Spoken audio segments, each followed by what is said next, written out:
going to go ahead and bring this meeting to order at 6:05. Great. So again, welcome. Thank you to the high school staff and district staff for making this happen tonight. The board really appreciates it. It's been part of our commitment that we continue ongoing communication with the community. And so I want to just take a quick minute before I turn it over to our superintendent to let the board introduce themselves. Then we're going to hear about the levy for about 15-20 minutes.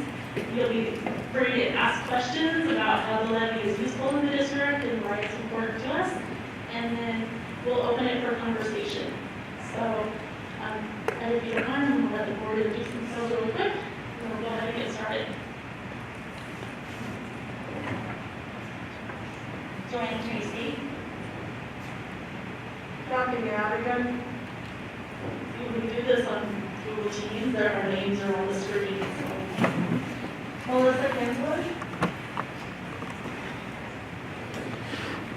Rick Slaughter. Thanks. I will go ahead and turn it over to Mr. Hatzenbeer. Wonderful. Thank you, board, and thank you, folks that are in attendance tonight, and those that will be watching later. As we do about a 15-minute or so presentation, just sharing with you, our board, and reviewing public information about the levy.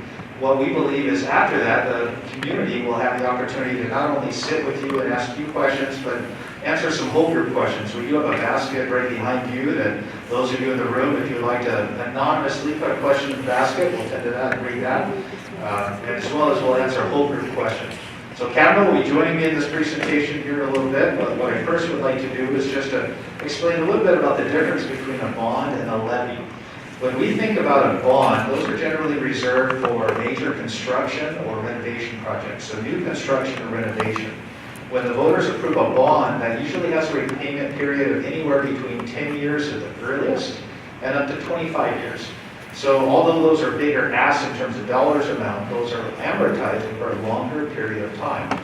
Bonds require what's called right now in law a supermajority. So that requires 60% of our voting public to say yes, and there is a validation requirement. A certain percentage of the previous election have to say yes. Levies are for learning. We're going to talk about that more in depth. When we think about what a levy does, after the McCleary decision in 2018, the state changed the language from what used to be called the Maintenance Operations Levy to the Enrichment Program and Operations Levy. And the reason it was deemed enrichment because in 2018 the state deemed their funding of schools to be fully funded. So when we think about an enrichment levy, what makes that a little bit unique is 100% of those dollars that are approved locally stay locally, and they cannot pay for anything that is paid for by basic state apportionment. So that might be, and we'll talk about this more today, programs that we've decided locally are important, whether that's intervention, student support, athletics, extracurricular activities, and such. And we'll share with you some of the areas where we see funding discrepancies and where local dollars go. So when we think about other types of levies, there is a transportation levy. We haven't had that, but that can be up to 2 years to fund replacement of yellow fleet. We're currently doing that with the enrichment levy, which we'll talk more about in a little bit. And the other type of levy is a capital projects levy. Those can be run up to 6 years. That could be a major capital improvement like a roof replacement. Commonly people put technology in there and do one-to-one devices. Our technology replacement is also ran and paid for with the enrichment levy. So we're going to talk a little bit about what this specific levy looks like. This time around, the Orting School District is putting a measure before the voters for a 4-year enrichment program and operation levy. There's a couple of reasons why you as a board have deemed that to be an important step moving forward. Levies are expensive to run, and the cost of running the election is divided by the number of measures going on the ballot. So if you're a single measure ballot, you're going to pay a lot more expense. So historically, to actually run and put a levy before the voters, it averages somewhere between $55,000 up to $80,000. So I've seen a pretty big range based on the number, but it's expensive. And so by running it every 4 years, in the longer term, you save your local taxpayers dollars and resources. And the second major benefit of a 4-year look is when you consider adding programs, whether like just soccer is running now, we added middle school soccer, it gives you a longer term of a stable funding source, so you know you can keep that program for a while. When you're on a 2-year cycle, it doesn't give you a lot of assurity when you're trying to build intervention systems, bringing on new clubs or sports or things of that nature. So this time around, we're looking for a 4-year levy. The ask from an estimated amount per thousand assessed valuation is $1.88. So what that means, for every $1,000 your home is worth, the levy will cost a homeowner $1.88. And we'll talk about how that fares historically in a little bit. Levy requires what's called a simple majority, not a super majority. A simple majority is half of the voters, 50%, plus one more. So whatever the ballots are submitted, half plus one is what it would take to approve the levy or validate it. But there's no minimum validation requirement. So whoever votes in the next election, it's half plus one is what it would take to certify that levy. Looking at the tax rates historically, as we know, Orting has experienced growth both in town, and our voters run 64 square miles, so we go well outside of town. So what we've seen is historically that levy has been around $4 per thousand. When we have more growth, when we have an ask that's amortized or divided by more assessed valuation, so that tends to bring the price point down. Last time we asked voters in 2020 for $2.07. This time we're estimating that cost to be about $1.88 per thousand. It's an estimate. Voters approve total amounts. In the ballot, we estimate what that cost is. So we try to look 4 years out and predict where we see growth. Speaking of growth, one of the reasons why we see some stability is because we see more homes coming to the Orting School District, not necessarily in the town limits, but in the part of the Orting School District that extends to the north and to the south. To Holly, we have an estimate of 1,300 homes coming on board in the next 4 years during the life of this levy through 2026. We see more homes coming in Uplands and Daybreak. The Sunrise development, we don't see impacting this particular scope of levy, but about 2027 is when we anticipate they'll break ground. So that's 2,600 homes.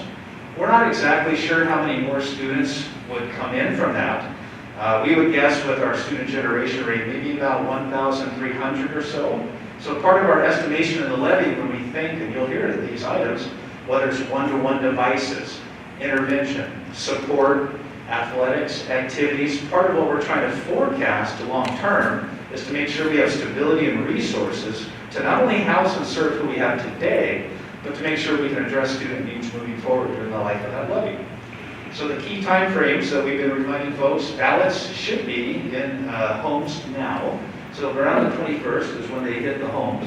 The 8th, February 8th is the election night, and then certification will happen on the 18th. So we'll have a good indication by 8 o'clock on the 8th of whether that would be passing.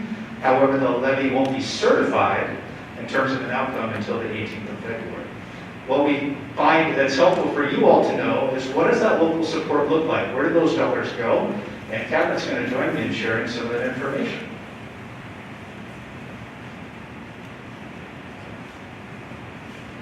Thank you, Ed. A big part of education is if you talk to staff members and adults and ask them, why do kids come to school? They'll say for learning.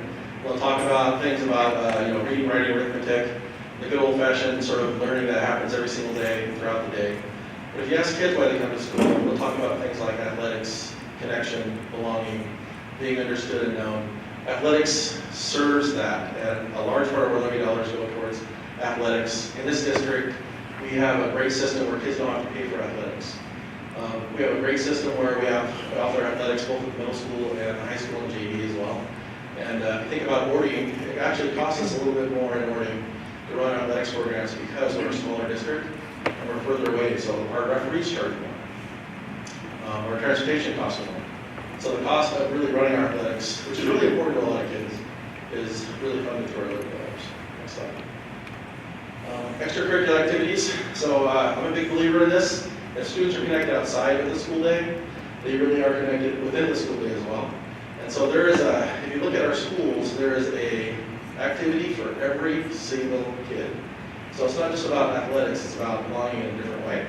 And so the activity bus is funded for that. So if kids want to stay after school, they have the opportunity to get a ride home. so parents don't have to really worry about getting back to work again. A couple of advisors, transportation, participation. I think that Chris is going to talk more about transportation here in a second. It's expensive, but kids are very successful at. A couple months ago, we the PTA leadership class at PTR actually gathered together about 40,000 pounds of food, and we brought that to the food bank.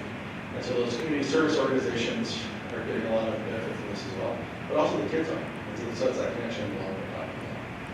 And with that, I think I'm going to hand this over to Mr. Willis. Thank you. One of the things that's a big myth is that special education is fully funded. Well, special education has never been fully funded, and a large amount of that, our special education programs are actually paid by local taxpayers. The other piece is too is that we're actually not paid for very many of our nurses. Currently, the state pays for 0.37 of our nurses. We currently have 1.7 RNs, 3 LPNs, and 1 health tech. So you can see that the local dollars help pay for that as well. Especially with COVID-19 and all the health protocols, we need our health services more than ever. In addition to that, school counselors, the state currently funds 5 counselors, and we pay for an additional counselor through our Levy dollars. Next. Transportation. One of the things that we started this year, like Aaron mentioned, is the fact that we currently have an activity bus. And that current activity bus has actually traveled 2,280 miles and transported 844 students, mainly from the middle school. So a lot of our high schoolers have cars, and in the middle school, they didn't have access to those activities before, and now they have access to those activities. In addition to that, athletic buses are also paid for the state, and all of our athletic buses last year, and actually this year, have transported 4,534 miles, and then overall, we transport 2,300 students each day with our buses. And our Levy dollars help support that throughout the year. Next. Safety and security. Our security cameras. We have security cameras on all of our campuses now, thanks to the local levy, and also our elementary secure entrances. We have secure entrances at both of our elementary schools. In addition to that, we just purchased digital radios. Yes, we moved to the 21st century. 21st century, and right now we have digital radios, and now all of our radios are able to go from one end of the school district to the other, and all the way up to Quarry to help us with our Lahar girls. COVID-19 safety mitigation.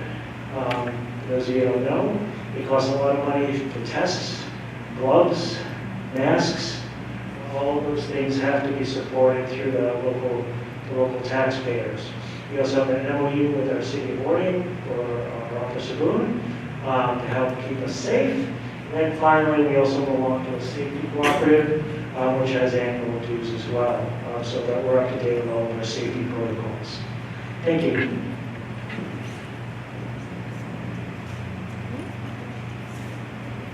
Thank you, Executive Director for Student Support Services, Chris Willis. And you probably, for those of our audience that didn't know who the first person spoke, that's Aaron Lee. He's the Executive Director for Equity and Student Outcomes. I'm the Executive Director, Steve Rapp, the Executive Director for Teaching, Learning, and Technology. And speaking of technology, and Ed mentioned this just a little bit ago, we had the great pleasure of being prepared for a full school shutdown a couple of years ago with one-to-one devices for all of our students. And the way that we were able to do that is fairly unusual because most systems, in fact our neighbor right up the hill, has not only got an enrichment levy, but they've also got a tech levy. We were able to do that with general ed dollars along with support from previous levy funds. And as Ed mentioned, we've got growth coming into our district. We've got these one-to-one devices for all our kids, and now we have a program that we're looking into, a lease program to actually keep our kids current with the devices, our staff. And then not just that, but the infrastructure that goes behind this. We're at about half the capacity that we could have for our wireless access. And so the infrastructure that it takes to build that, to get what we're totally available to us is very costly, and that's not, none of that stuff is funded by the state. That little icon up there in the upper left-hand corner that shows, it's supposed to show 1.3 stick figures. That's what the state funds for tech support. We have one of those members of our tech team with us tonight. We have 5 members on our tech team, one of them supported by CTE dollars and the rest supported through Levy dollars. There's not a staff member in our district that doesn't realize what the value of those people and what we would be like if we were trying to operate with fewer of them. When it comes to teaching and learning, one of the big things that we are tackling, and you'll be seeing this come out as we're with Ed's superintendency coming in, and we're developing a new strategic plan. And really the target of that strategic plan is really emphasizing each and every single student we have in our district, identifying and providing the needs for these kids. And in order for us to do that, there's a lot of different pieces to that puzzle that we're tackling right now. And there's a lot of learning that needs to happen as a result of that. The state pays for 3 professional learning days for every teacher. They just actually had their 3rd day last Friday. So all of the additional stuff that we do is funded by the district through our Levy dollars. And there's a lot of learning that we're actually involved in right now. And so, and Debbie Christensen, the Executive Director for Human Resources, is going to speak next about substitutes, but just as a lead into that, one of the things that we're facing right now as a district, and this is not just unique to us, this is across our, the whole state, subs are just a rare commodity.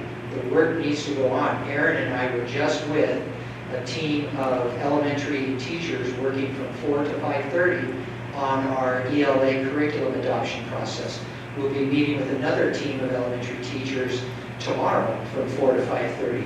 So these teachers are finishing their teaching day, and then they're spending an hour and a half with us, and we're really fun to be with until 5:30. So we're paying them, we're stipending them to do that work, and that's more expensive than substitute costs, but we don't have that option right now. This work, if we're going to make it happen for each and every student, has to happen now. We have to be about that work. So that's a word dovetail right into what I'm going to say. Executive Director Debbie Christensen for Human Resources. So I do want to talk a little bit about staffing. Staffing tends to be the largest portion of the budget, and as you can imagine, putting staff directly as a resource for kids. We have, as of this presentation, we have 324 employees in our district, and you can see that the state is funding 107 certificated, that's our teaching staff, certificated employees, absences for up to 4 days a year. So I just want to share with you that for sick leave, for example, employees can be gone depending on how many days they work in a year. They could, if they were ill, we've had a lot of COVID, etc., they could be gone with pay 10 to 12 days. But the substitute costs are rising because the state is giving us $65,000 across the district in total for our substitute costs. So if you look at the certificated cost, if we just choose the 2017-18 and then jump down to the classified where it also has the associated year, we're nearly $500,000 to cover what are legitimate absences and reasons to be out with leave that has been accrued or professional development days, etc. And yet of that 500,000, 65,000 is covered by the state. So the rest comes out of our local dollars. Next slide. And one example of our staffing also is with regard to facilities. So we believe that our facilities team does an awesome job of keeping us afloat, keeping everything running, and you can see here that the state pays for less than 4 maintenance staff members, and yet counting the 3 that we have in maintenance and the 2 that we have in grounds, we have a total of 5. So our grounds employees, typically one takes care of each side of the highway, and it can be a big job even for a district with a how many square miles? 64. And then we also have I put up there less than 11 funded custodial staff members. That actually is closer to 9.5 in most recent reports, and yet we have 15 custodians that serve our district, keeping it clean and prepared for each day. Some of the additional expenses that we've had with our local dollars have been our roof repairs. You may have seen if you were out and about in the district that we had some roofing and some blocked off areas at PTR as the school year began. We also had some repairs at OPS and their play shed and other structures. And that was nearly $400,000 that the district put with local dollars toward that. We also have HVAC and boiler repairs. You can imagine that with the age of some of our schools, that is an ongoing issue, and those are paid for by our local dollars. And then the stadium, Cardinal Stadium. Depending on, right now, I know construction costs are a little higher, and so bids might be higher were we to do it right now, but if you look at the cost in talking to distributors, it's between $600,000 and $1 million to get that turf replaced. And it is something that we know is coming because it has a replacement schedule on that. So we've been setting aside dollars, but also with that rate of an expense, we look to local dollars for support with that. Thank you. Thank you. So we've been trying to tell our story through social media, through the website. There's more information on our website of replacement levy. When we think about aggregate cost, pre-McCleary schools would have probably between 22 and 28% of their total budget each year paid for by levy funds, so we more heavily relied on that. After the McCleary decision, that's about 10% now. So it's still a sizable chunk of our funds, and thank you for letting us share, and thank you folks that are in attendance tonight. Just let us tell our story. Ms. Carey, I think you have some ideas about how the facilitation would go. I know one of those would be the board would love for you to come sit and share, and we'll try to answer some of your questions. Again, if you have an anonymous question, you can put it in the basket, or we'll come around with the microphone here in a little bit and see if there's some whole group questions, and we'll allow some time for dialogue, but I'm going to hand it to you to share that story. Yes, thank you. So yeah, as Ed just described, we're hoping this is a casual conversation. It's really important to us, as I said, that we hear and listen to what our community needs are and what concerns or questions you might have. We want to know how we're doing. We've also spent a ton of effort on communication this year, and that's one of the goals of the board is to improve that. So we want to know how we're doing with communication specifically as well. So maybe to begin, I invite you, come join the board at our tables, and we'll give it a little bit of time, and we would talk. And then if there's over questions, we can approach that. Feel free to fill out an index card. So this time I'll welcome you to the front. Just a couple asks that the board has of everyone. We do absolutely want to hear from everyone, so we ask that everybody at the tables or whether you're addressing the group that we speak respectfully and come with an open mind and a spirit of curiosity to learn about each other and what our needs are. So the point of this is to listen and learn, and so we want to create an environment that allows that. So I think, board, any other asks? Group? Okay, wonderful. Well, I'd like to invite everybody up to the tables. Please feel free to sit at a table with any one of us. We'll be keeping tables as well, so let's start with that.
quite the cut.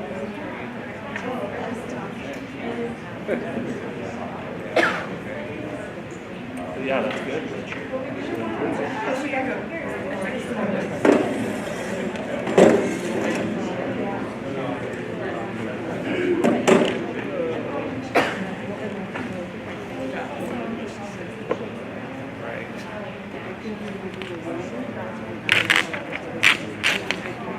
Signs on Sunday with us? Oh, I was just kidding. Yeah, you'd be a whole bunch of football. Right? What are the signs on Sunday? It's gonna be fun. I already had signed up, hoping you were coming. Yeah, I know. Oh, okay. You can't back out, it's already written down. There's no Super Bowl. There's a Super Bowl, I'd say that. There's no, Right. it's a week from Sunday. Yeah. We did before. Yeah. Tony was here. Yeah. As long as it doesn't rain, right? Right We will talk outside. about the hours.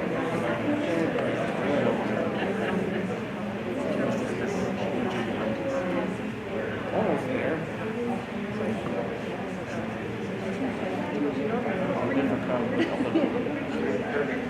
No, the snow, yeah.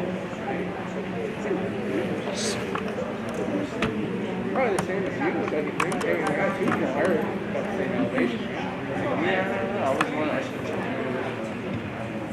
Oh, okay. I think we're 600. Oh yeah, we're about that. Yeah.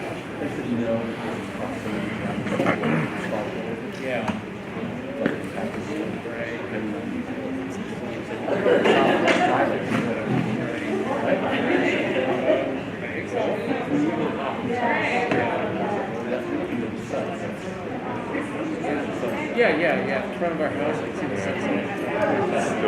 Yes, whenever that sun goes down, it is shining right in our kids' bedrooms and everything.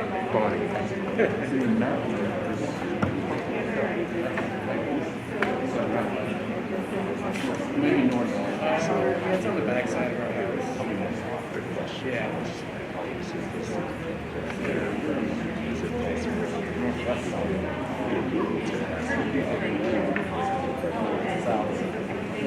Right.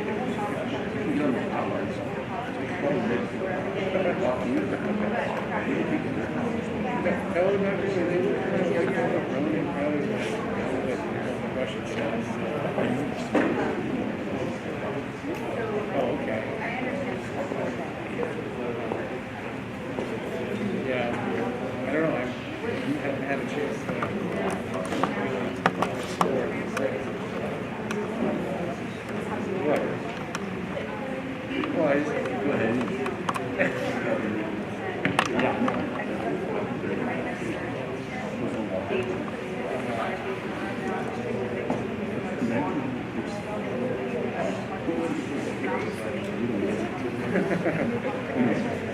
Yeah.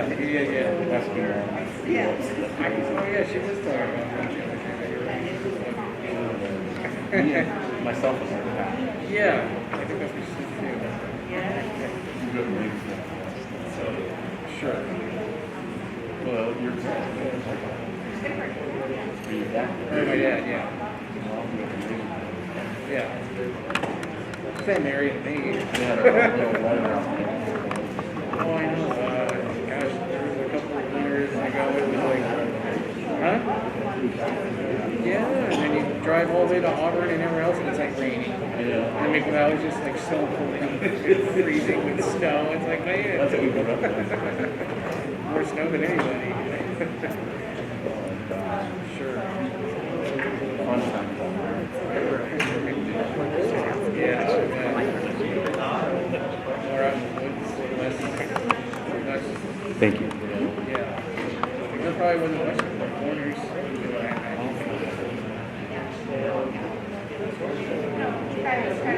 Yeah, it looks like Bonnie Lake or something. Yeah. Oh, really? Oh, okay.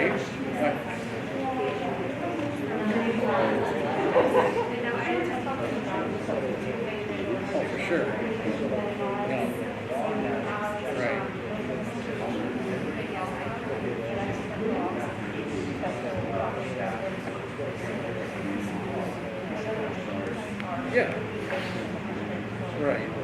Francisco. Sure. Sure.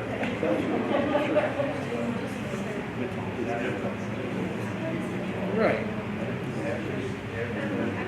Yeah, you got tons of trails, you got tons of...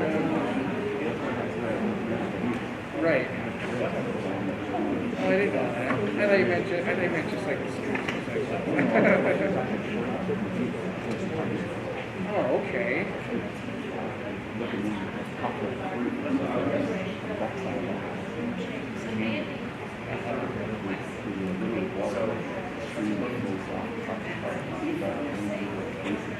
Right. Oh, okay. That's cool.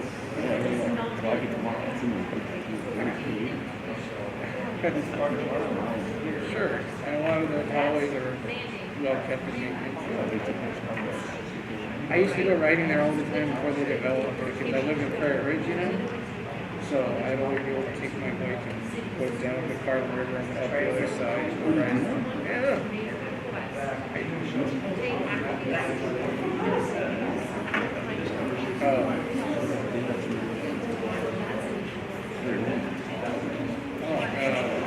Last summer or the summer before?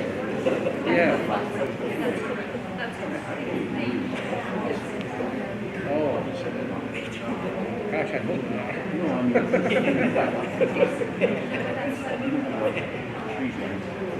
No, I know, I wish I did. Well, I know I can stop for a fire, but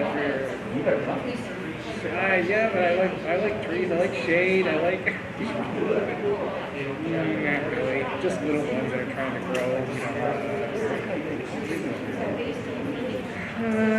well, I mean, our plot is 2.5 acres, but when you consider the land next to us by the power lines, which I use, so it's nice because I get to run around with the quads and play with the kids everywhere. So we have a golf cart that they run around all day. I know, but I got to get to the house. My parents are. I don't know. I've always just never lived in the city. So I've always kind of like privacy and peace.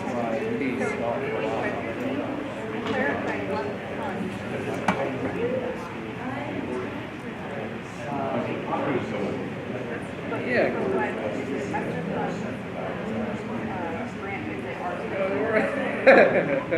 It's our money. Sure.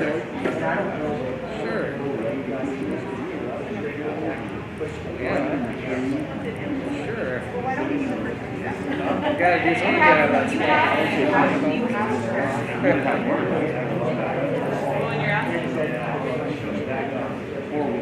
Sure.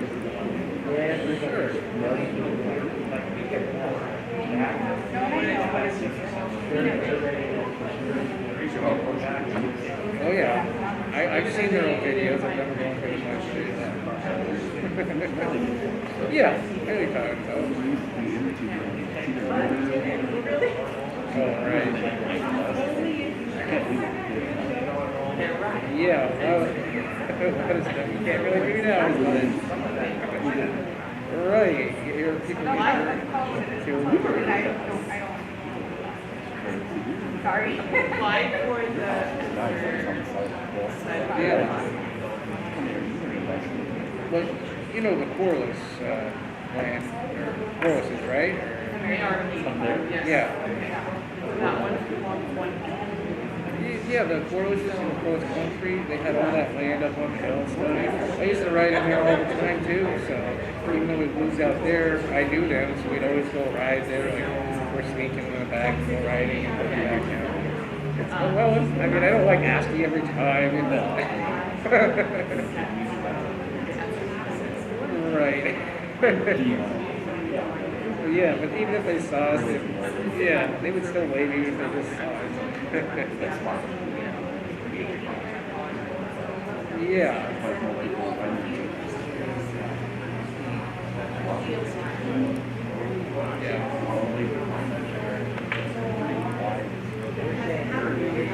Okay.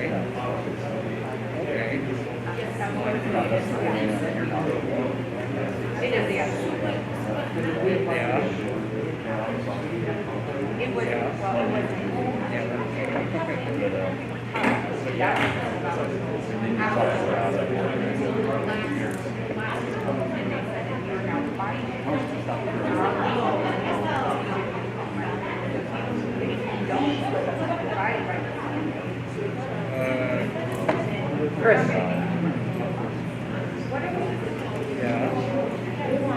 And it's, right? That's odd. Couldn't tell you. I've been up there, just driving around a little bit. Sure. Sure. Yeah. I have the letter that came out from Chris Rickle. Oh. So you just want to be more closer to it. Right? What other federal funds are you receiving? Oh, yeah. State funds? Sure. Sure. Yeah, it's just what you do, right? Right. Yeah. Right. Yeah, we'll see. Yeah. No. It's 4 upstairs and we got a spare room downstairs. So yeah, it's fine. I know. I was thinking when I get older, I don't know if I'm there. I don't know. I was kind of hoping maybe someone wants to take the upstairs and we'll take the downstairs. Maybe. I don't know if they want to, but hey, it's like, well, what if they want rent the mortgage?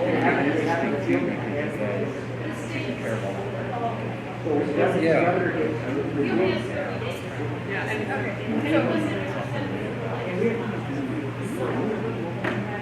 Yeah, of course. Summer of '98, so I was 11 years old. They're here in Chicago, 723. Yeah. So my question Yeah, of course. I mean, obviously Christian was better, but I knew it pretty good. COVID positive in the last month? Okay. So my Oh, point is, the Long Lake House? no, we're not going to pay. It's not Yeah. going. What about it? My daughter had suffered medical injuries. It's been documented. Yeah, they wanted to have their dream home. They wanted to, yeah. Yeah, I mean, it was. I mean, look at the view and everything. The house was pretty nice. Oh, yeah. She liked to go out on rocks for some reason. She was a good, nice dog, but for some reason she barked at rocks. But yeah, she was a good dog. Yeah, 4th of July, it was pretty cool, you know, you see tons of fireworks. Oh yeah, all the way to yeah, I got to see the Gal Fair going when it was going. You know, just all sorts of things. Oh yeah, to the lake, yeah. Yeah, we used to ride our bikes there sometimes and go swimming and come back. Well, I mean, it's a bit of a hike for a bicycle, but we did it. But in Maple Valley, we used to ride our bikes over to the Walmart store. Yeah, as kids. Did you imagine their chains? Yeah, but like, well, see, back then there wasn't an overpass with 18, it was just that stoplight. So that was always sketchy to cross. It was either that or cross over town at the other end. No, we cross over, you know, we just ride our bikes and go to the cemetery. Yeah. There's not very good side area for the bikes, so we always have to be careful with cars and stuff.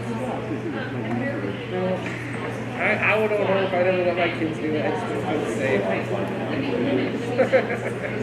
Right, well, I mean, Kiki had a big accident because she went down a hill and the neighbor had to help her because she crashed and drifted pretty good. And she was, I don't know, 6 years old or something. Yeah, we've had our accidents.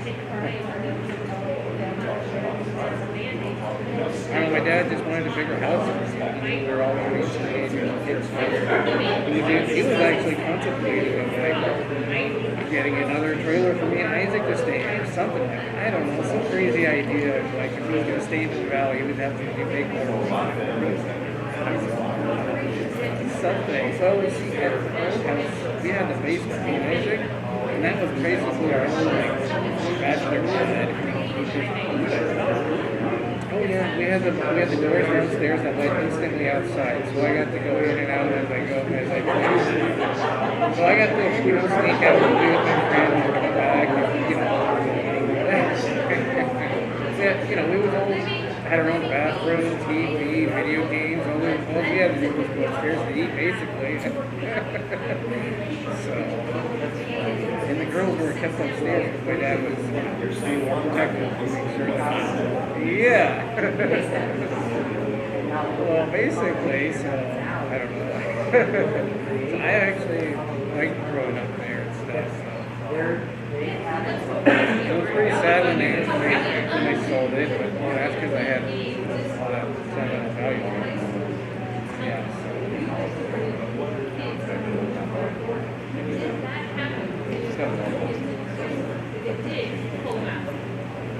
Yeah. Yeah. Right. Sure, I've seen it many times. Like, man, how do you have a family of 11 living there? Or 10, sorry.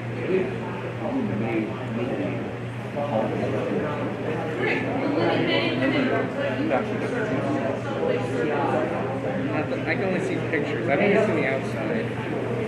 Maybe my mom brought me in if you guys.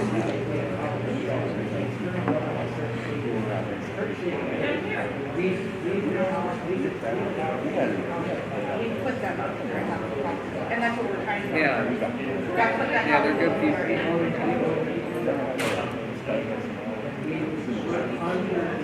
Are they? I always hear your grandma's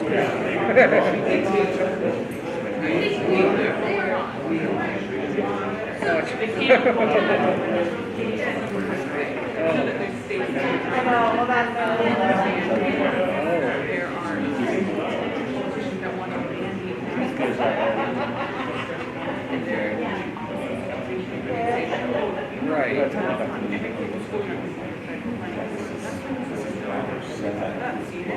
Oh, yeah.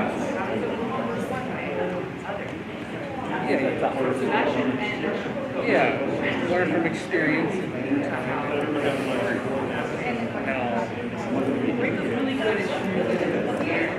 if that was just push it to that like that. Right. And right now, federal funds for you. What are the people love Right. that? Right. How are you doing? Just respect some You guys are so confident in it.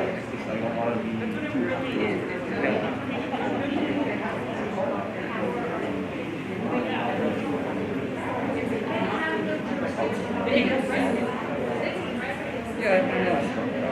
Yeah.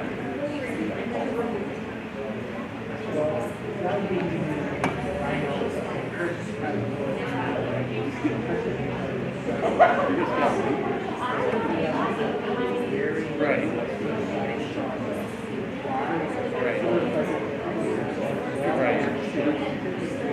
Right. Exactly. Right. Right. Yeah.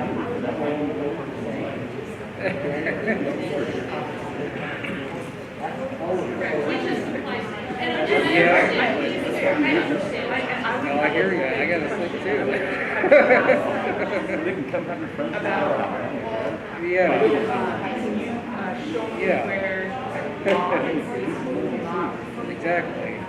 I mean, now that we got phones, it's easier to stay in touch. I don't like that phone.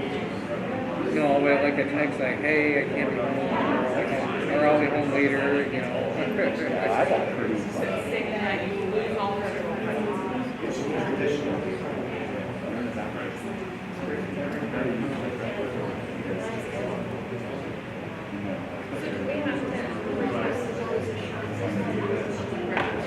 Oh, right.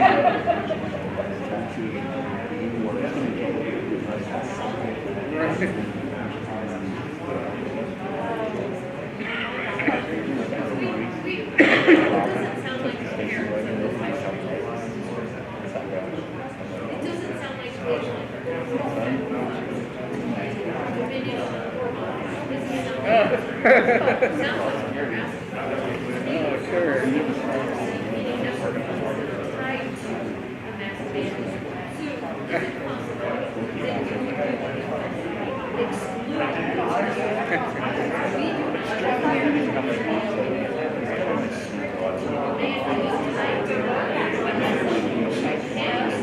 Right, yeah. Yeah. Right.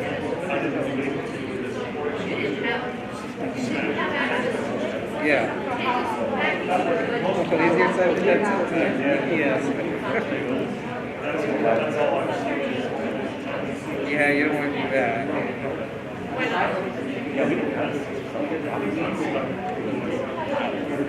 Sure. Wipe away all over.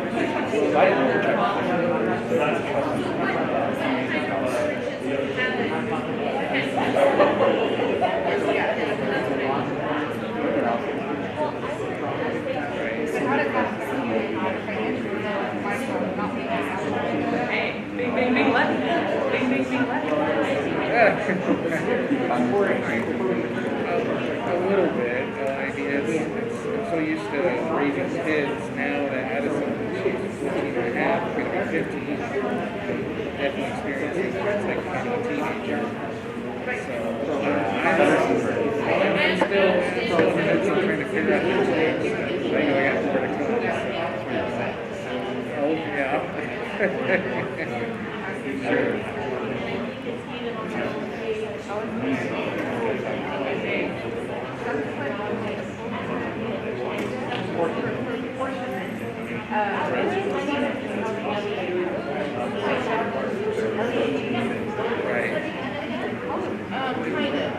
Right. You just kind of think about it. Right.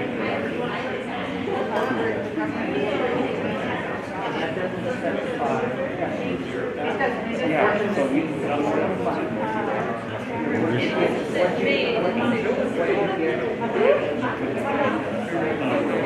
Right, of course.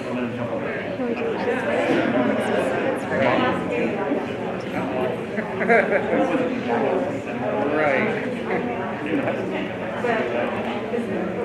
Right. yeah, you're going to them. Yeah. Don't go for Levy.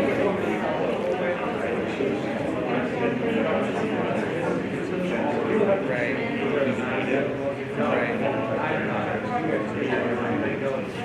Yeah.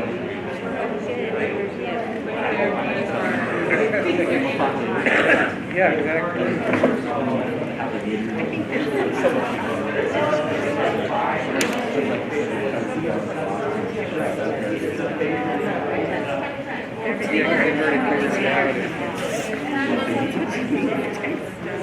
Yeah. Yeah.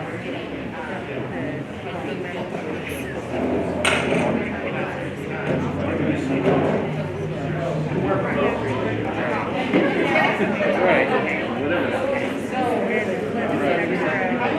Right. Yeah.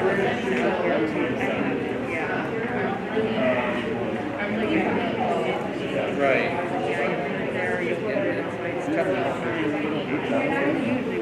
Sure. Sure.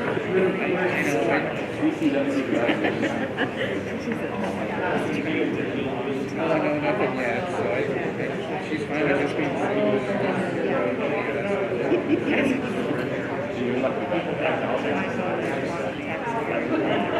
Oh, okay.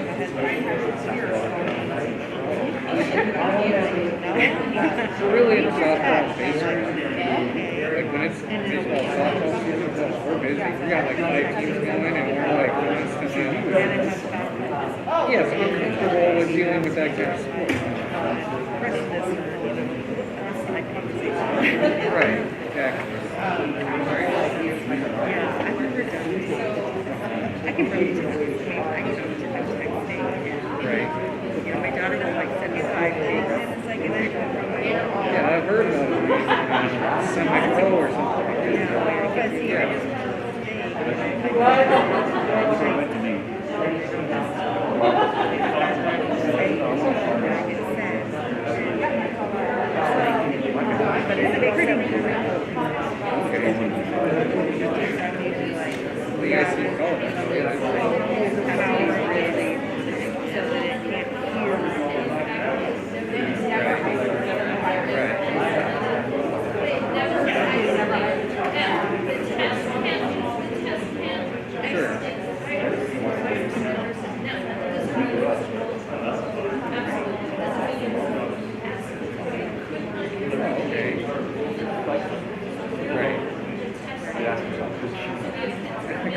Remember that tomorrow.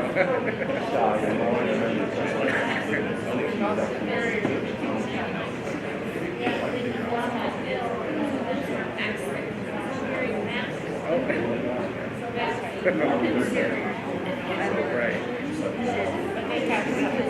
It's like the year, I've never had the first year I started basically working over PTR. Well, until I was 10, 11 years old, then I went up to seminary. Seminary?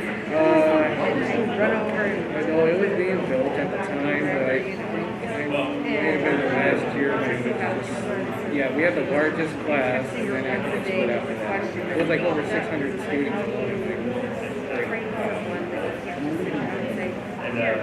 my dad was like, Oh, okay. Oh, okay. Come by if I've got a question, and I'd write it. Yeah. Just write them down as I get them, and when you fly through, and like somebody in the building, I'm like, hey, fix this. Oh, really? Yeah. Oh, okay. I can remember like Dairy Queen and like Shaky and stuff.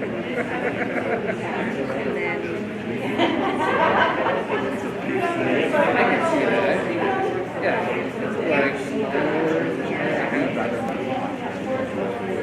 sure. Yeah, I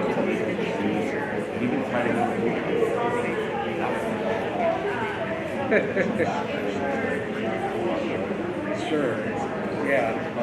Yeah. I can do they're often used to.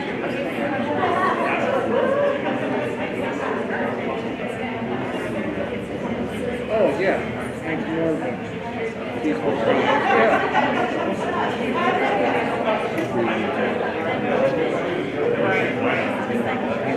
Yeah, I don't actually get to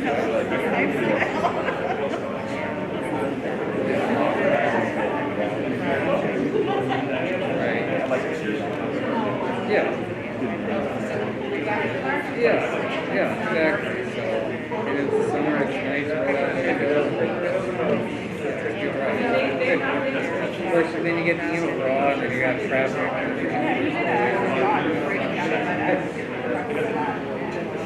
I'm glad you know. Oh, right, yeah. Kind of a big house.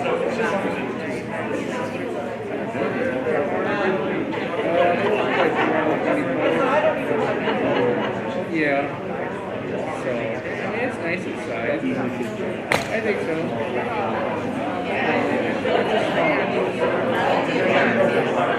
Yeah. Yeah, basically.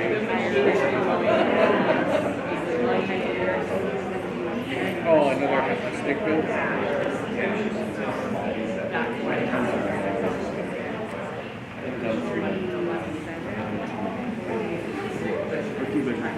I mean, Grandma and Grandpa's they're not going to be around. I'm just saying, they're not going to be around forever. Oh, you don't want their place? I'm good, right? Oh, okay. Right. Yeah. Well, I mean, you get to be active. You get to help out. Yeah. I used to do a lot of pressure work there. Like, man, it'd be drawn up and up and always. Oh, yeah, quite a few. You know, you knew Ron Schaefer. Oh, okay. He was president of Schaefer. I think so. Yeah. You know, Matt across the street did plenty of work. Just all sorts of people. Oh, yeah. It's a lot of work for all of them. I don't do any more stuff. It's too much. I'd rather just do my own. As much as I want to help people, it's like, yeah.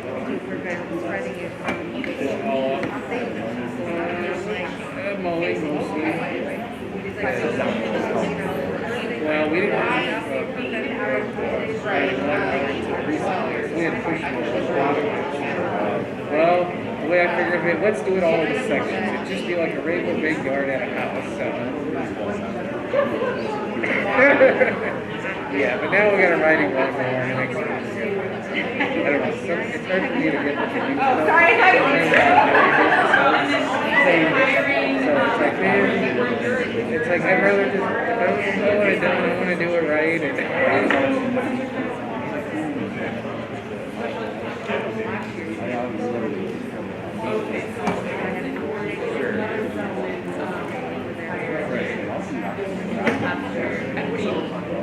And so I'm sure his kids know it's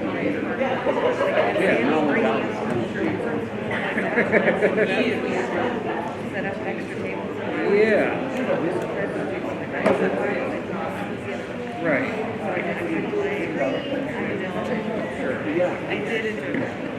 That was pretty sweet. Pre-work? Yeah.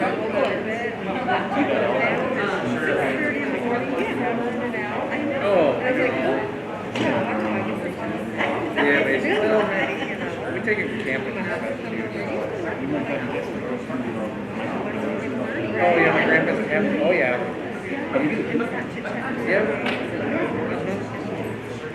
Yeah, they're gonna put it into an LLC and whoever wants to be a part of it.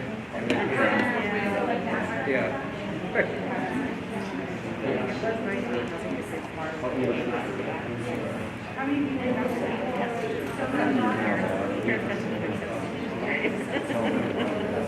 Really? Sure, yep. I know, I see her take off every day from her mom.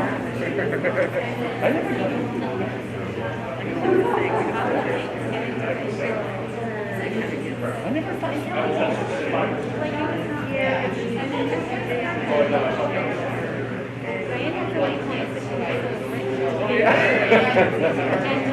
Yeah, the whole makeup room is cake.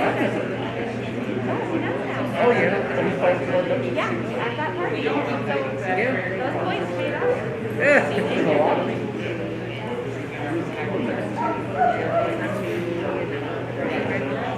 Right.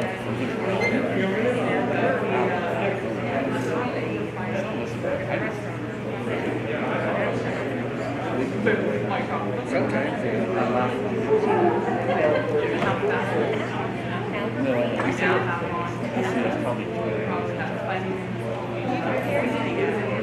What's that?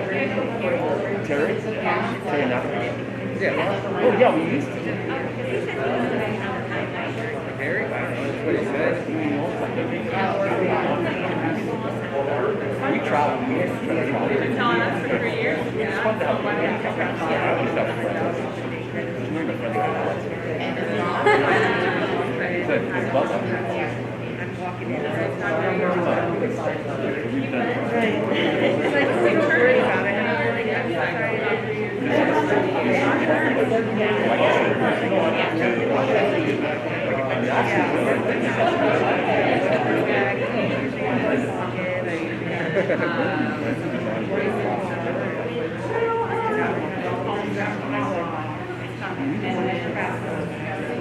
Right. I'm sure they all have training. Yeah.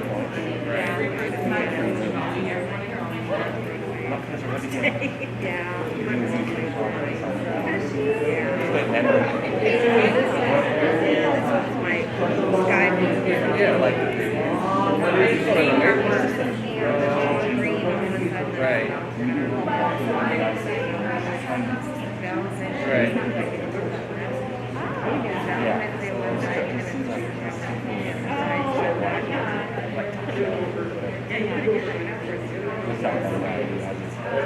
And you went to Rosemary State. That's what I'm talking about. So she'll want to go. Oh, yeah.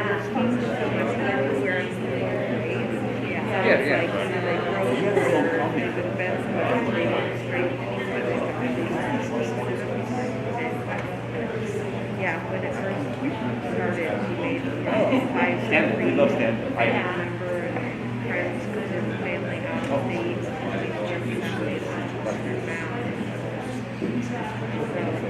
So we're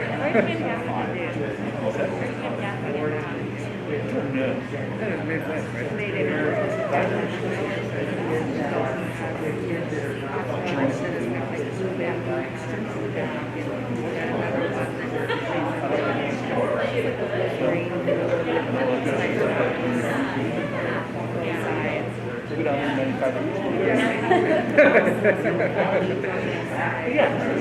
Yeah. Right. Yeah, I guess we're trying to Orting. Yeah, that could be. We went our first time ever last summer, so it was pretty interesting to see it.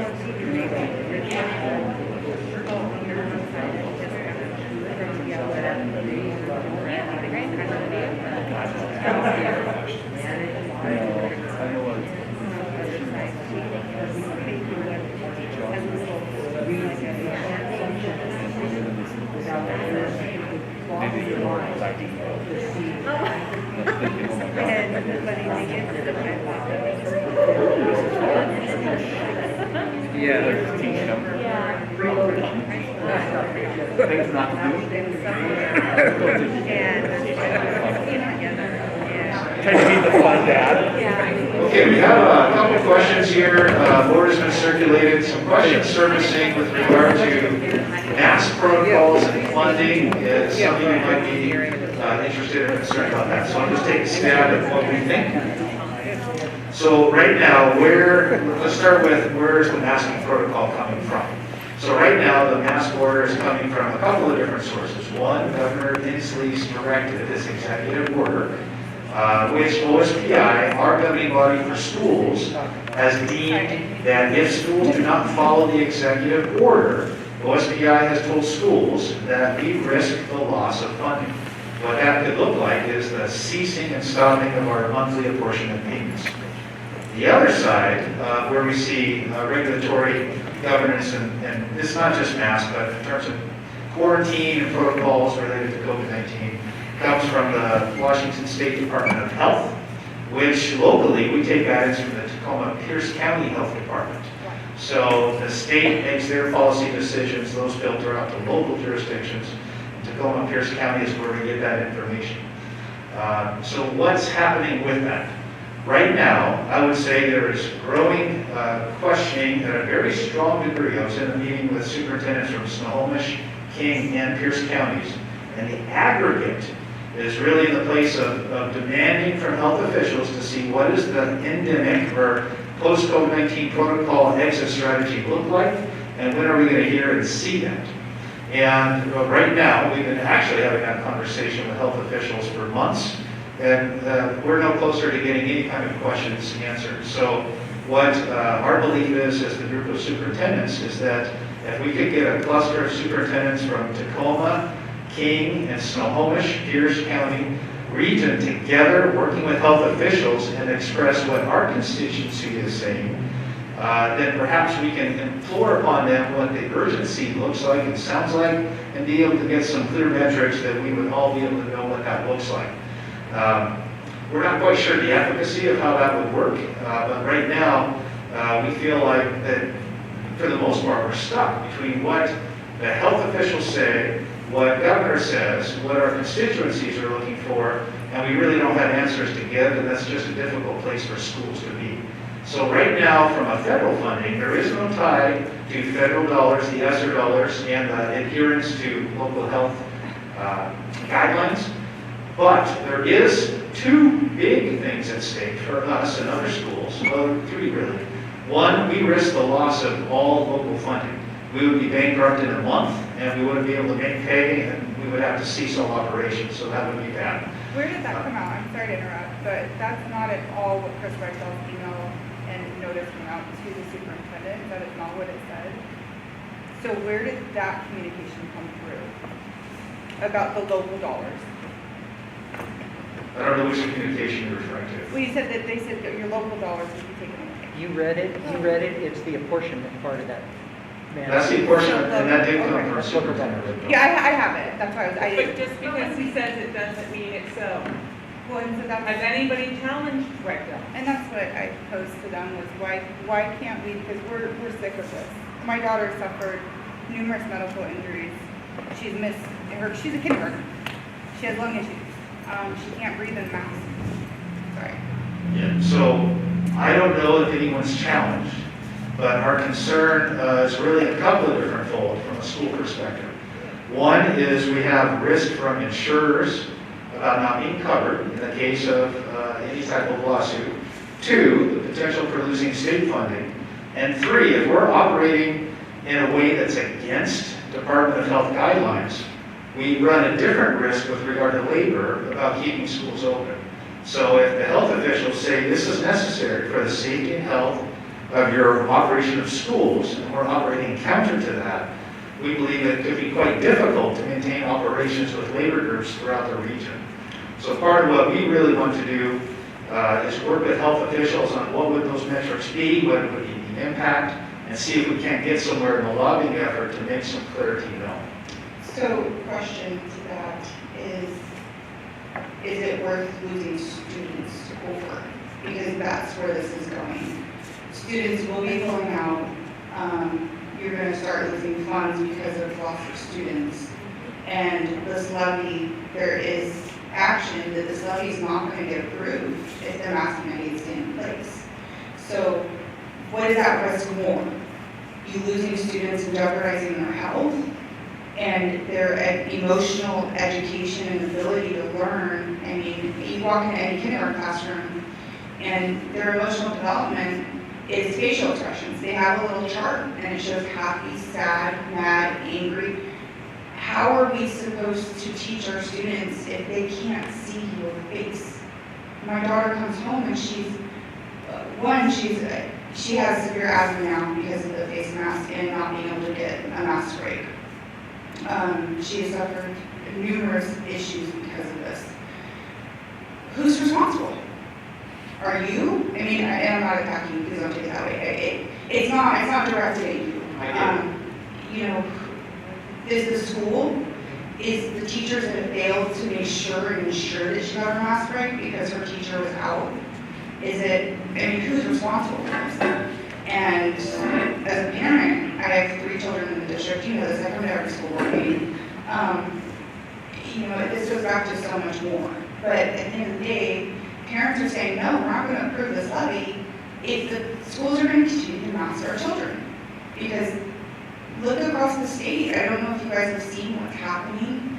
Kids are being locked out of schools right now because they themselves are so sick of this. They're protesting and peacefully protesting, very peacefully. But they're not even being allowed in schools. They're being denied schoolwork from their school staff. So what is going to happen when this comes to Orting? The greater than the funding, and many schools, us included, have received issues related to the funding from loss of enrollment.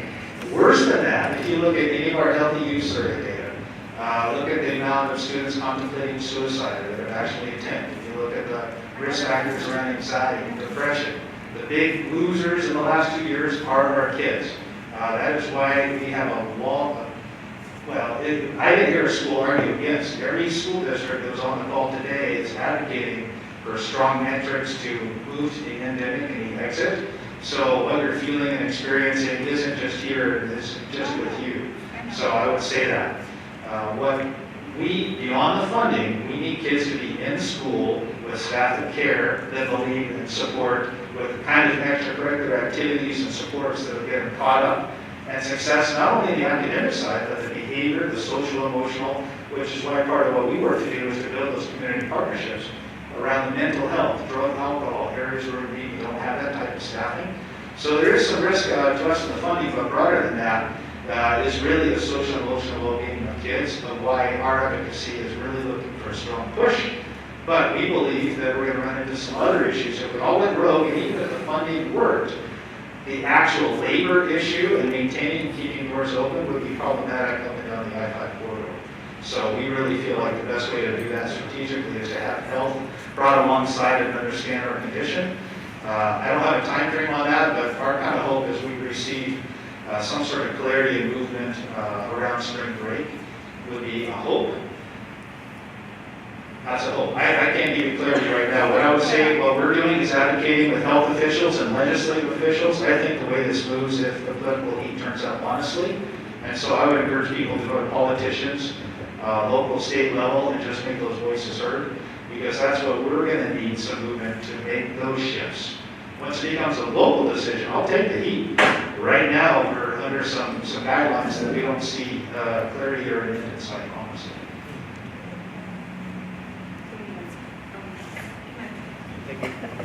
Yeah, you're welcome. Hi.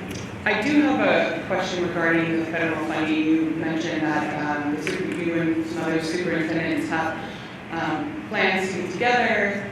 I'd like to know if you have researched if it's actually legal for them to prevent you from receiving federal funding. So OSPI is the branch related to the administration of both state and federal funds. When I was talking about the ESSER funds aren't dependent on whether or not we adhere to the guidelines, but the state has said, through Chris Raythal, that could be a potential negative impact if we were to follow the guidelines. Have we researched it legally to see whether we could do that? No, we haven't spent attorney funds to research the legality. They can. So other states are, I don't know if you've heard of Kansas State off the top of my head, where there are politicians that are trying to force mask mandates on schools that don't want mask mandates. And they're being told, you're going to lose your federal funding if you don't mask those kids up. That's not correct. It's illegal. You can't do that. So I would look at both sides of it and see how can one do it one way and one can't do it the other.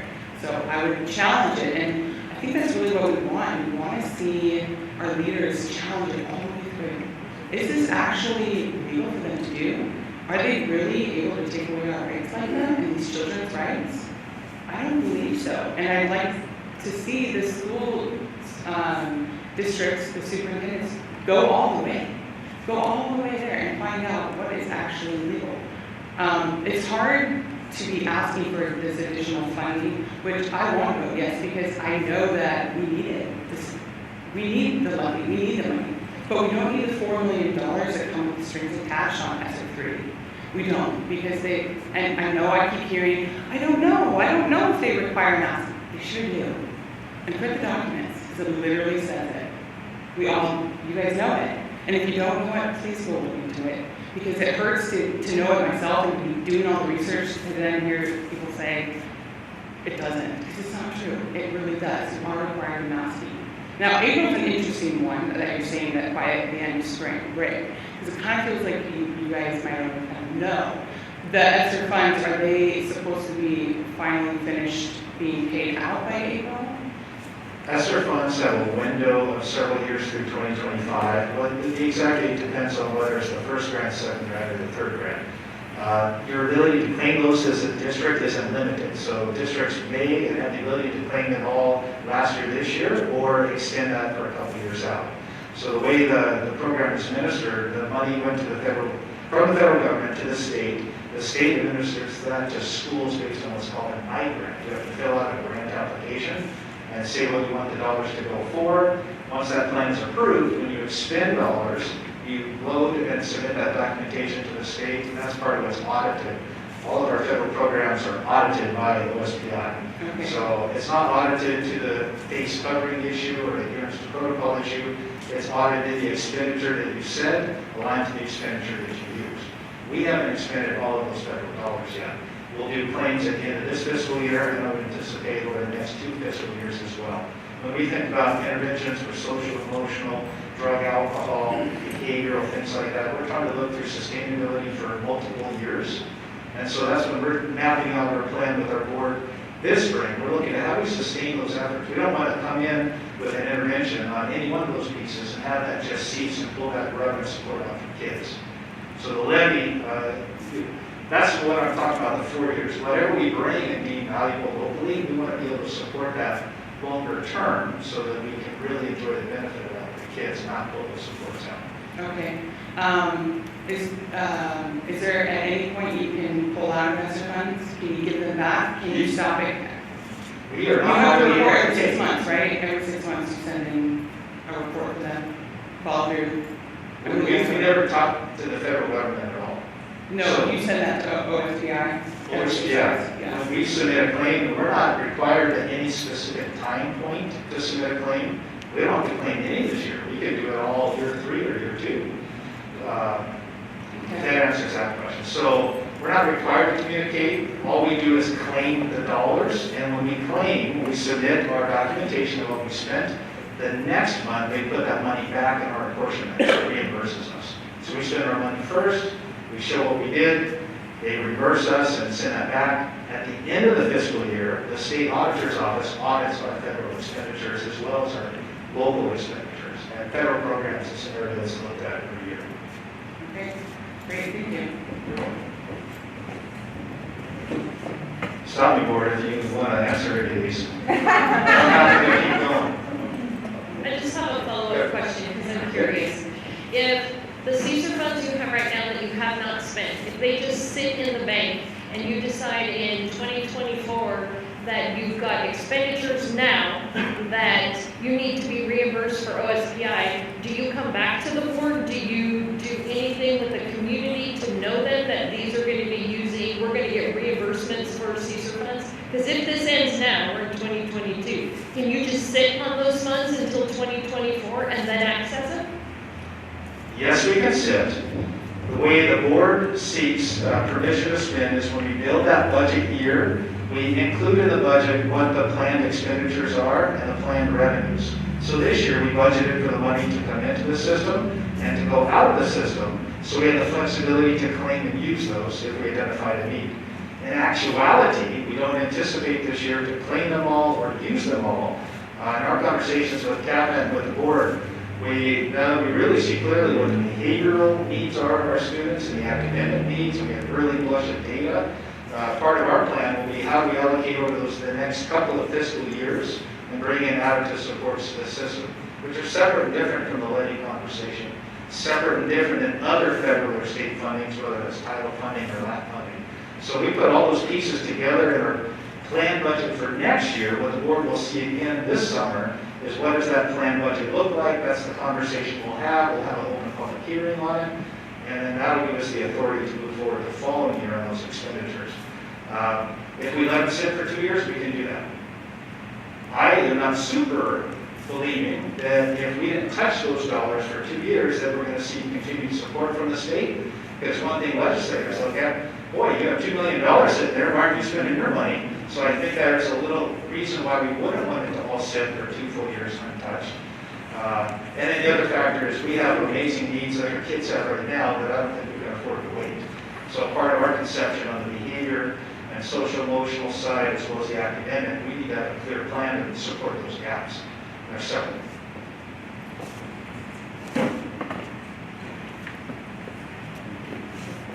Yeah, sorry about that. It's my understanding that when you receive the funds for CSER, that the stipulations and the guidelines for how those funds can be spent and or reimbursed is very specific to that. So if that's the case, then 2 years from now, we could literally be back here in this same room talking about expenditures that you're going to seek reimbursement for CSER because you can't use it for anything outside those parameters of that funding grant, correct? That is true. There's about 13 categories, 12 categories. You can replace HVAC equipment, you can do building controls, I can buy filters, I can buy PPE, I can pay for staffing. So there's a lot of flexibility of where those dollars go, which is good for us. We want some flexibility.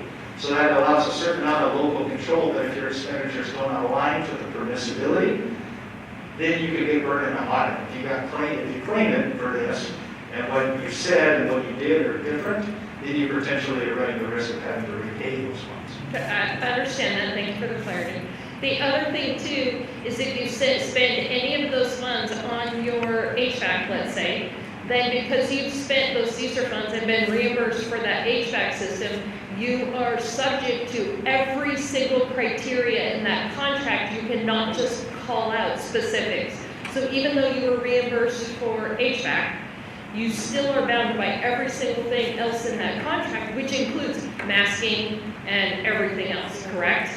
No, there's no contract in the I-grant system that says it's a condition upon, there are some conditions in terms of what the permissibility is, but really the issue around the safety and health that stems from local. So we don't follow CDC guidelines, we don't follow Washington State, we follow what the Tacoma-Pierce County Health Department drives in policy, and that's where we receive the updates.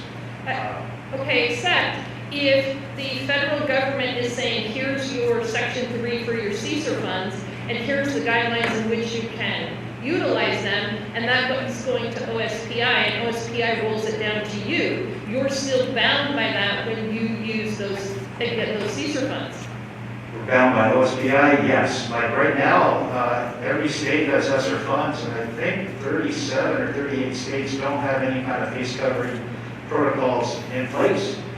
So they're not doing that just to get federal funds. So the idea of the connection of federal allocation, it really doesn't, whatever CDC is doing doesn't matter what ESSER is doing, because every state is across the board what they're doing for the safety and health guidelines. So we're really trying to map from Tacoma-Pierce County, where OSPI came into play and says, yeah, you have to follow these guidelines, it's law, if you don't, there's going to be repercussions.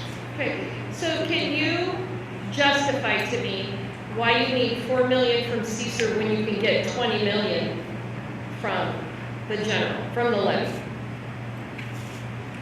26 or 28, whatever it is.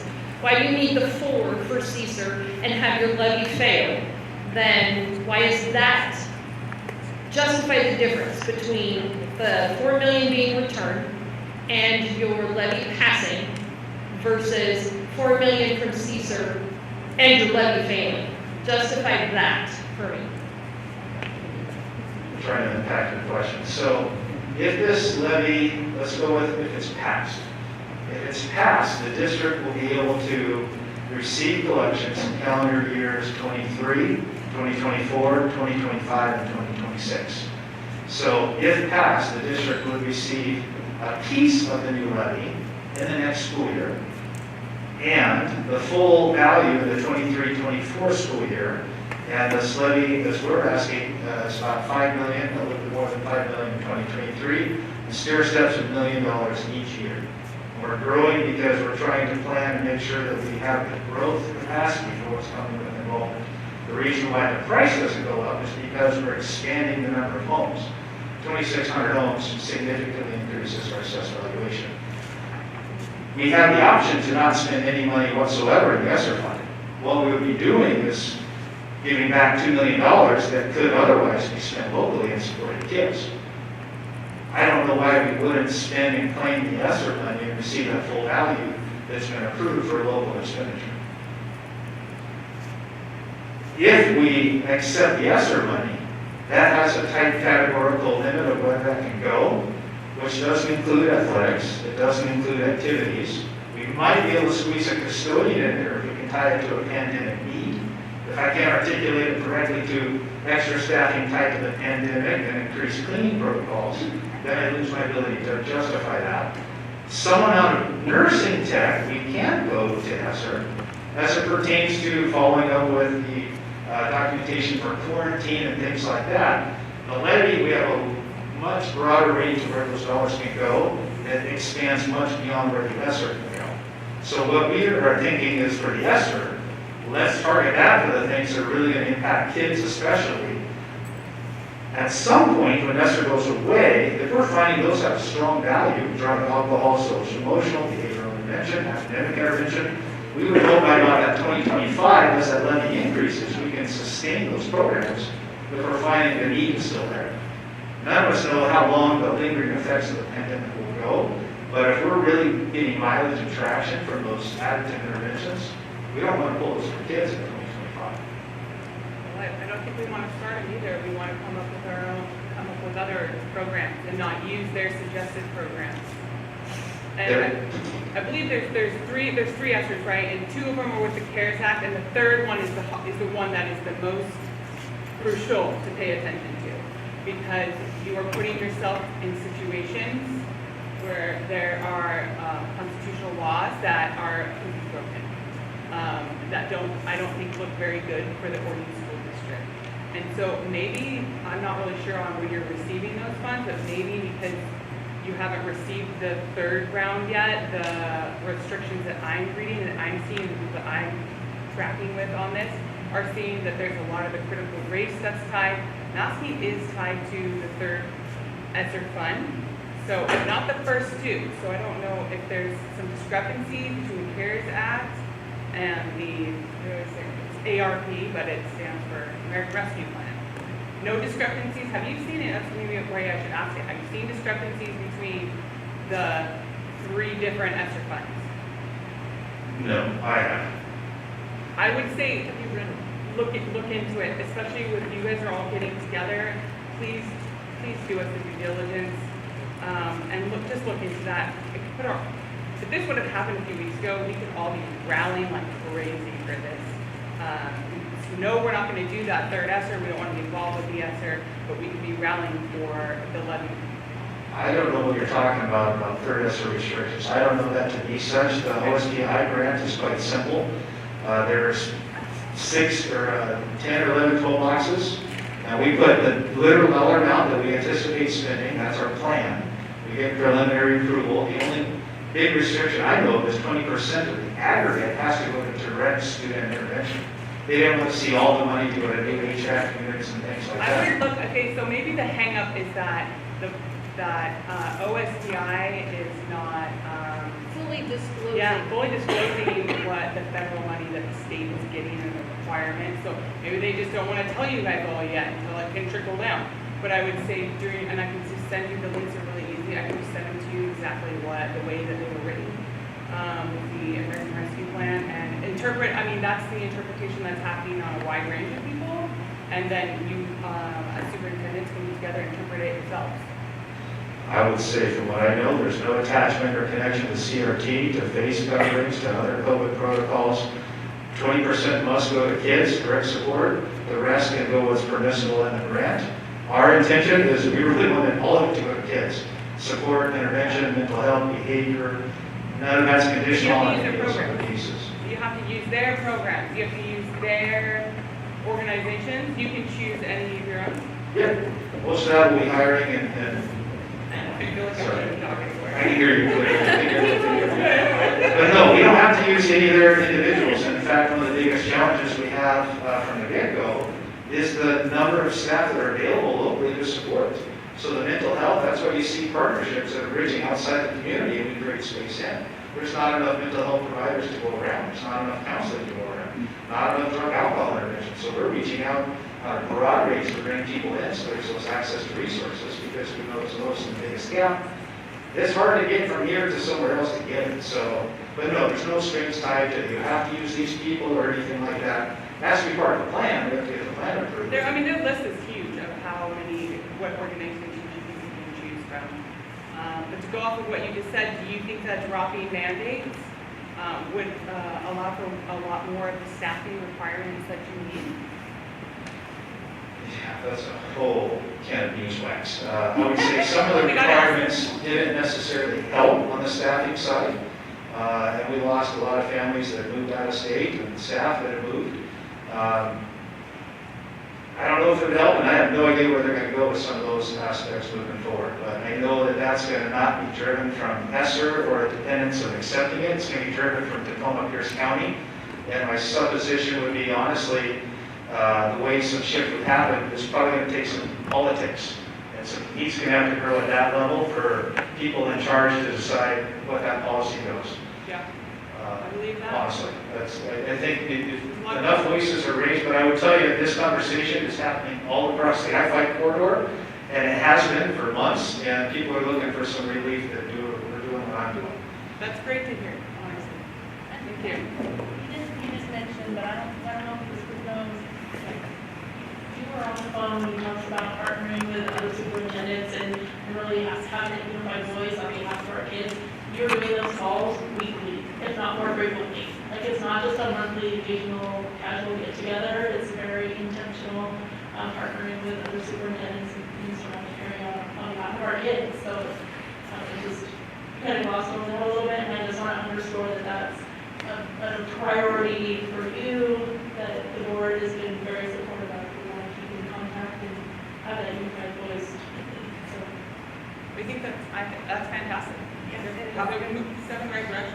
How long has those metrics been stagnant? Like, How long have you been asking and trying to get an answer? We're started to feel like we're getting back to normal this last summer, and then there was the fear of the cases spiking, and we were running into some real strong challenges in our staff. And a couple Fridays ago, 1 in 6 of our staff were gone, and so all of us started to see the real net impact related to real people sick. The frustration we had in the fall is we were putting kids out by the hundreds who were not sick. And we were losing staff and kids hundreds and hundreds of school days when they're otherwise just healthy. And so the first big push we had, we need some common sense metrics because we're sending healthy people away, and that was impeding our kids weren't learning, and staff weren't here to serve and support. Then when cases spiked, okay, it seemed like it was making sense. UW was calling an endemic, or at least one official, in the next few weeks. England dropped things, most states don't have. We don't know what it looks like for us, and that's, I think, the frustration that's brewing, because nobody knows what the end looks like, and that's what people want to see. What's the metric? What's the number? You'll hear hospitalizations. That's not really our kids. So that's where we want to see some clarity. I don't know if we're going to see it, and I don't know when. But I know that we meet weekly with all Pierce County and weekly with all King, Snohomish, and Pierce. And today's conversation was, let's get a small group working with our health officials so they really hear from us. I don't know if that's going to be enough. I think people talking to their legislators and people that make laws, I think that's what it's really going to take, probably. And I don't know when. This year, next year, most people I know are ready for something sooner. Right until fall, until next year when they mandate the vaccine. That's another question, whether that's going to happen or not. On our perspective, there's already required vaccines. Parents have the ability to move on a personal philosophical exemption or a medical exemption, or to do that. So that's not new for us. What we don't believe that that were to happen, that those existing metrics go away. So we don't think a COVID vaccine would be separate or different from measles, mumps, rubella, other types of mandatories. But we don't know where that's going. And we don't know if that would come from executive order. Health Decree, the Department of Health owns the vaccination piece. We don't know what that looks like for us. But I know it's a requirement for many vaccines now, and there's philosophical, personal, medical exemptions existing in the Department of Health policy, which is what our board policy is from. Well, I think we'd like to know the whole picture of what's going on and when is what we would hope to, so we can communicate across our constituency, but I don't have clarity on what that looks like yet. We're hoping to get it. I just wanted to say, sitting back hearing this and being here for 10 years with my kids in this, not in this district, but in this area, I've met a lot of very passionate people. I can tell a lot of people here are very passionate. I think we're all here because we care about the students. And I can tell that the people that are on the board with me are very passionate about that. So whether it's right or wrong, or it's mandated, is constitutionally correct, or we're going to actually have funds, restricted from us. The thing is, this levy funds what is most important to the kids. Like Chris was talking about, they come for the sports, they want the student activities. Well, if we have social, emotional impacts on these students, I couldn't think of a more important time to make sure we have the proper staff to help these students, let alone talking about an increase of more of them. We don't know what the ramifications are going to be long term, but I can tell you by not passing this levy, it is going to make that job even harder. So I just wanted to put that out there. The activity bus, the counselors, the nurses, this is the time when we need to think about the kids the most. And I get it. I'm just as upset about some of these things. I think that this is going to shift more towards the local health jurisdictions. I think that fight needs to be taken up with the Tacoma Pierce County Health Department when that time comes. But it certainly can't be held holding hostage to the things that the kids need the most. And I hate to say it like that, but it's the only way I can look at it because they're going to be affected the most. Thanks.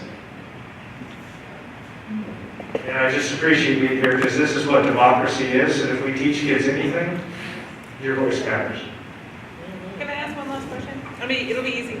It can be hard. I can pay either way. If the levy doesn't pass on the 8th, will it be campaigned again what would happen in the spring? Okay. You can run twice in a calendar year. The conversation for the board of directors, if it were to not pass, so that would be the March meeting, is do they desire to run it again? My recommendation would be to run it again and run it again in April, because we make budget decisions this in April, May, June timeframe about next fiscal year. So we would be making plans for a loss of millions of dollars of revenue, and we would have to decide as a board team, what would that impact go, what would happen, and we would want to be able to decide that soon, because we have to extend contracts and lock in salaries and agreements and other pieces by the middle of May. So I don't know.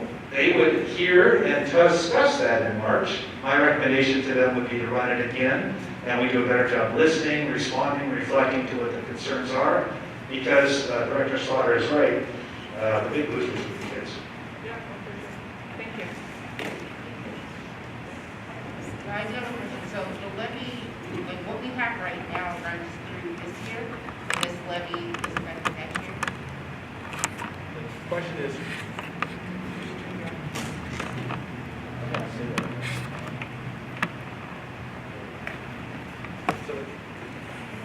The question is, when does the levy run through? Levies run through calendar years. So if voters approve this levy, there'll be collections in calendar year 2023, 24, 25, and 26. Our school years split calendar years. So next year, we receive a piece of the last approved levy in 2020 and a piece of what this approval would be. So we don't receive the full in the first school year, the full loss of a levy, because we get a piece of the last one, and we wouldn't get a piece of the new one. The year after would be really, really catastrophic if it were to pass and stay not pass. So then, if this levy does not pass, then that means that all of these activities that you're referencing, like the bus, activity bus, referees, sports, all that stuff? The question is, if the levy was not passed, would all of these things go away? And that's the question the board of directors would have to decide. I would presume some things would stay. We would probably have a varsity athletic program in the high school. We probably wouldn't have JV, C squad, or EVAT programs where every student can participate. We may not have an activity bus. Parents may have to pick up locally. So it's tough to say what the net impact is because some programs we would have to make decisions of what comes and what goes at a much, several $1 million degree. So I couldn't say what it is. That would be a conversation for the board in terms of their decision making. I don't get it to the numbers in the household uses employees, it does their job, and we have any household folks as well, we go to the other one, the district would have to do the same thing. So we have a significant loss, and we have to make choices. So it's like 5 million. Yeah, next year's piece would be, we get about 40% of that in the spring, so we approved the 4.1 million, so a couple $1 million next year, and it goes up from there. It'd be 3.6 in the 2023, 22-23 school year. It'd be a good chunk. So we get 2 million from the 2022, we would be deficit about 3.5, 3.6 that next school year. And we would be, by having to run the levy again a second time, we would be out the cost of having another election in the district, which is the whole purpose of asking for a 4-year levy. I don't want to have to pay for a second election in April and burden the district with that. I want that money channeled towards kids in our schools, and so that's another reason to, rally around this first vote.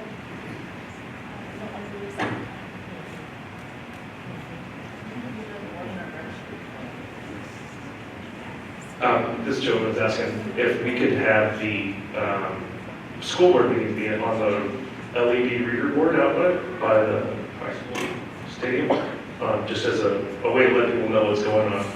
I don't know if we do that or not. Does that display when there's meetings, school board meetings on the LED reader board? Oh, okay, I wasn't sure. Yeah, no, I know, because I'm in the parking lot picking up kids every day, and it's right there. Okay.